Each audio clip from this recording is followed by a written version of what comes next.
So hi guys, this is Ashutosh and you are watching Video Hub. So as we were discussing in physics, our last discussion was of energy I think, and today we will do some basic problems of the chapter work, power and energy. तो आज मैं थोड़े बहुत numericals उठा के लाया हूँ. Basic numericals हैं.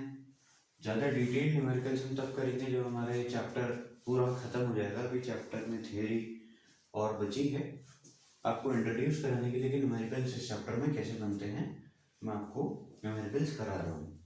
चलो एक क्वेश्चन लिखते हैं. पहला क्वेश्चन है आपका कि एक बॉडी है which is acted upon by force. मतलब a body is acted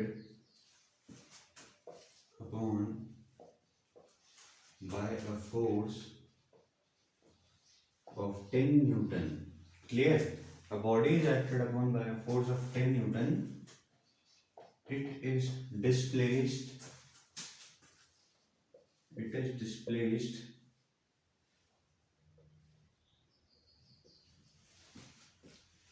By 5 meter. It is displaced by 5 meter.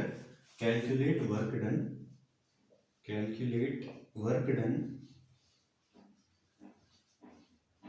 If case 1 है force and displacement are in the same direction. पहला है force and displacement are in the same direction. Force is parallel to displacement. दूसरा case है force is perpendicular to displacement. और तीसरा है force and displacement are in opposite directions. क्या बोल रहा है कि फोर्स दे दी तुम्हें, डिस्प्लेसमेंट दे दिया तुम्हें, और यहाँ से तुम्हें एंगल भी दे दिया.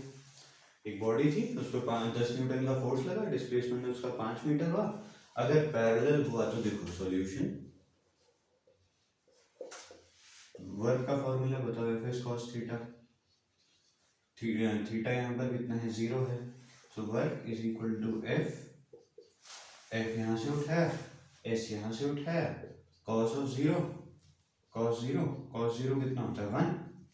आंसर आ गया आपका 50 जूल्स. सेकेंड पार्ट देखो. Force is perpendicular to displacement. सीधा बताओ. Work is equal to F S cos 90 degree that is equal to 0, क्योंकि cos 90 कितना होता है 0. Work done by perpendicular force is always 0. तीसरा work is equal to F S cos 180. कल रटाया था. cos 180 कितना होता है, -1 होता है cos 180. सो f कितना है 10, डिस्प्लेसमेंट कितना है 5 इंटू cos 180 कितना है -1. आंसर आ गया -50 जूल्स. हाँ, वर्क नेगेटिव हो सकता है, कोई दिक्कत नहीं है. ठीक है, पॉजिटिव नेगेटिव कुछ भी हो सकता है. क्लियर बात. These are your answers. This was a very simple question. And ऐसे क्वेश्चंस कभी कभी आपको 2-2 मार्क्स के बोर्ड में देखने को मिल सकते हैं. तो ये बहुत आसान सा क्वेश्चन था, इसमें गलती आपसे नहीं होनी चाहिए. तो फटाफट इसको क्या करो, फटाफट इसको नोट कर लो.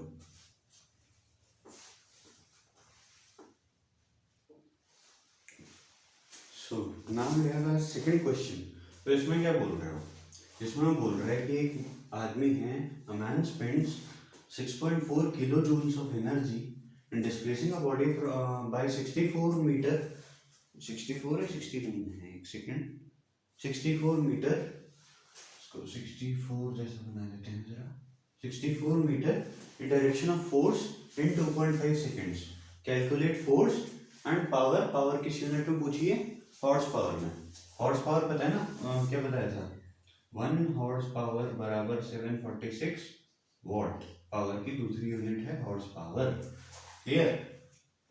अ मैन स्पेंड्स इतनी एनर्जी. ठीक है, एनर्जी इतनी स्पेंड की तो वर्क कितना हुआ, क्या बताया था. जितनी एनर्जी होगी किसी के पास उतना ही वो वर्क कर सकता है. जब एनर्जी 6.4 kg थी, kJ थी, तो वर्क कितना होगा 6.4 किलो जूल्स. ऐसा यूनिट्स में डालो 6400 जूल्स. 1 किलो में 1000 होता है ना. ठीक है. डिस्प्लेसमेंट कितना दे दिया उसने, 64 metre in direction of force. Theta कितना दे दिया उसने, 0। सो एस कॉस थीटा भी कितना होगा 64 ही होगा। यहाँ पे से निकाल लो s cos theta is equal to 64 cos 0 is equal to 64 itself. So s cos theta भी 64 हो गया। In direction of force time दे दिया उसने 2.5 सेकेंड्स, 2.5 सेकेंड्स बिल्कुल। कैलकुलेट फोर्स, अच्छा फोर्स कैलकुलेट करनी है तो वर्क का फॉर्मूला क्या होता है, work is equal to F S cos theta, this implies f is equal to work upon S cos theta. Work कितना है 6400, एस कॉस थीटा कितना है 64, फोर्स कितनी आ गई 100।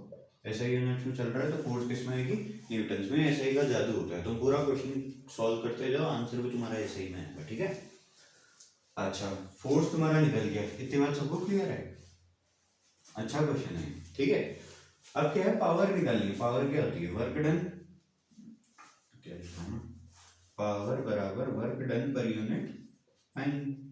वर्क डन कितना है तुम्हारा 6400 अपॉन टाइम कितना है तुम्हारा 2.5 सेकेंड्स, किस में आएगा ये वॉट में आएगा।